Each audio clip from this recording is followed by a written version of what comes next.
जय जिनेंद्र। जैन आगम में आप सभी का बहुत बहुत स्वागत करती हूँ। मैं छाया यादव। सर, हमें देखने और सुनने को मिल जाता है कि लोग कहते हैं कि ग्रह हमारे खराब चल रहे हैं, ग्रह हमारे ठीक नहीं, इसलिए हमारा व्यापार नहीं चल रहा है, हमारे स्वास्थ्य पर इसका विपरीत प्रभाव पड़ रहा है। तो ऐसे में दर्शकों के लिए आप क्या जानकारी लेकर आए हैं? बिल्कुल, ग्रहों का प्रभाव वास्तु पर पड़ता है, वास्तु का प्रभाव ग्रहों पर पड़ता है और घर में सारे ग्रह उपस्थित रहते हैं। जैसे कि हमारे वास्तु में पूर्व दिशा जो है वो सूर्य ग्रह है, ईशान जो है वह गुरु, इस तरह से आपके दक्षिण दिशा में आपका मंगल और नैऋत्य में राहु और केतु और पश्चिम में शनि और वायव्य में चंद्रमा, इस तरह से उत्तर में जो होता है बुध ग्रह, इस तरह से 9 ग्रह बैठे होते हैं। लेकिन मैं कहता हूँ जिन लोगों के घर में बहुत विवाद झगड़े चल रहे हो काय के प्रॉपर्टी को लेकर के, यानी कि मंगल का दोष है, और मंगल ग्रह को दोष को ठीक करने के लिए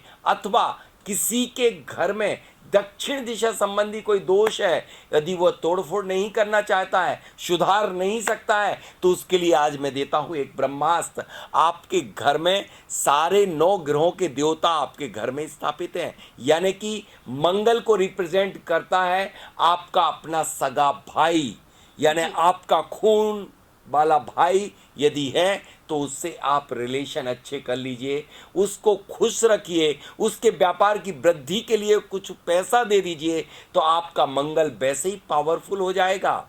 यदि आपका चलते चलते व्यापार रुक जा रहा, व्यापार आपका अच्छा नहीं चल रहा है, तो आपके घर में उत्तर दिशा का कोई दोष होता है। उत्तर दिशा यानी कि बुध ग्रह कमजोर है, चाहे वो आपकी कुंडली में भी कमजोर हो बुध, तो आपके व्यापार को प्रभावित करेगा।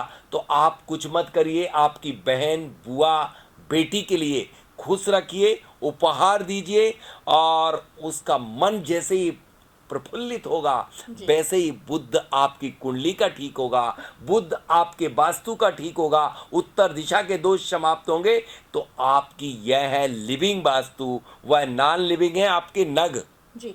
उसमें कोई जान नहीं है, बेजानदार। जानदार जब ग्रह आपके घर में रिप्रेजेंट कर रहे हो तो आप उन्हें खुश करके आपके ग्रह दोष निवारण कर सकते हैं। जैसे सूर्य आपके पिता को खुश करिए ना, पिता के चरण छूइए।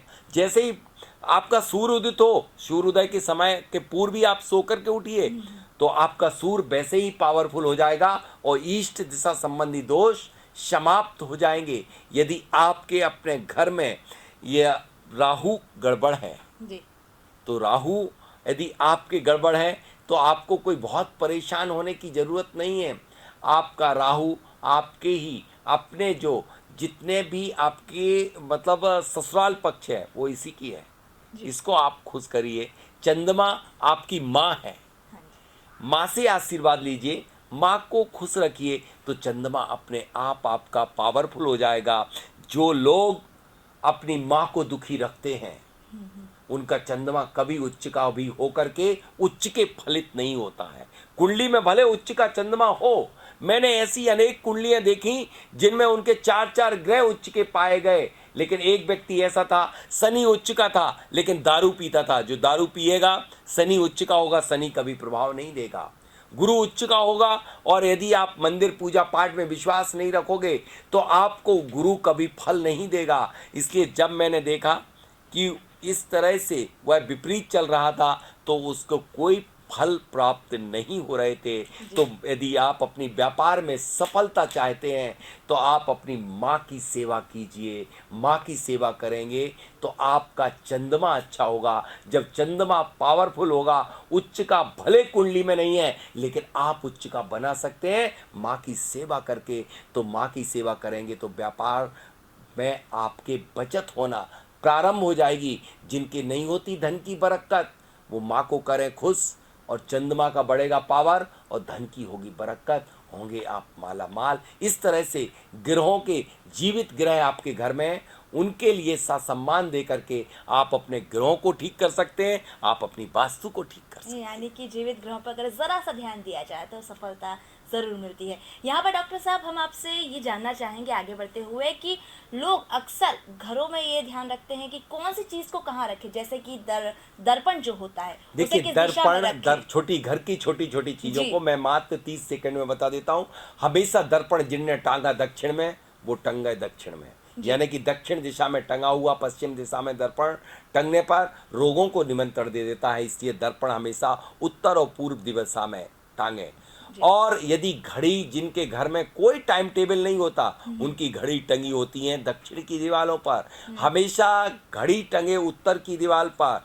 कभी जो अपने मुहूर्त और समय पे नहीं चल पाते हैं, मुहूर्तों पे कार्य नहीं कर पाते, उनका कैलेंडर टंगा होता है दक्षिण मुख करके, क्योंकि उत्तर मुख करके यदि कैलेंडर टंगेगा तब आप कैलेंडर के अकॉर्डिंग चल पाएंगे, आप तब त्योहारों का एंजॉय कर पाएंगे, मना पाएंगे, वरना आपके सेलिब्रेशन फेल हो जाएंगे।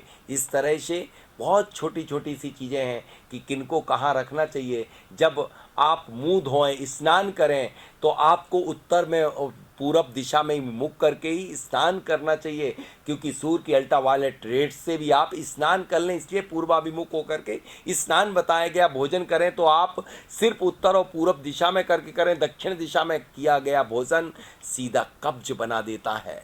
इसलिए ये बहुत छोटी छोटी सी बातें हैं जो आपको ध्यान रखना चाहिए कि पूजन, ध्यान, भजन, भोजन करें उत्तर और पूर्व दिशा में, मल विसर्जन करें आप दक्षिण दिशा में, तो निश्चित रूप से आपको सब कुछ अच्छा होगा। जी, हम बात कर रहे थे उपकरणों की, तो कुछ उपकरण मुझे आपके पास भी नजर आ रहे हैं, इनका क्या महत्व होता है? ये जो है एनर्जेटिक शील्ड है, ये स्फटिक मणि क्वार्ट्ज है। ये व्यापार और बच्चों के अध्ययन के लिए मन की एकाग्रता, स्थिरता और एनर्जी पावर को बढ़ा दी। ये रखा हुआ है, ये ऑब्सीडियन है। ऑब्सीडियन यानी निगेटिव एनर्जी को कभी भी आपके नज़दीक नहीं आने देता। जिनके बड़े बड़े व्यापार हैं वो एक छोटी सी ऑब्सीडियन की वॉल को अपने पास रखेंगे, अपने काउंटर के पास रखेंगे तो निगेटिविटी नहीं आ पाएगी। बच्चों के अध्ययन की टेबल पर भी रखेंगे तो उनके पास निगेटिविटी नहीं फटक पाएगी।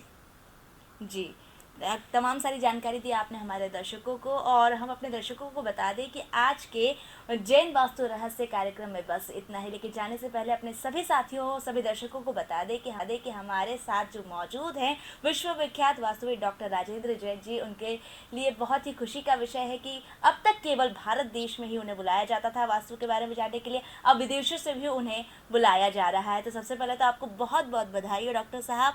और नहीं, विदेश तो मैं मैडम पिछले 10 वर्षों से जा रहा हूँ, लेकिन अभी यूएसए की यात्रा मेरी पहली है। मैं 10-12 देशों में होके आ चुका, लेकिन यूएसए नहीं गया था। यूएसए मैं पहली बार जा रहा हूँ।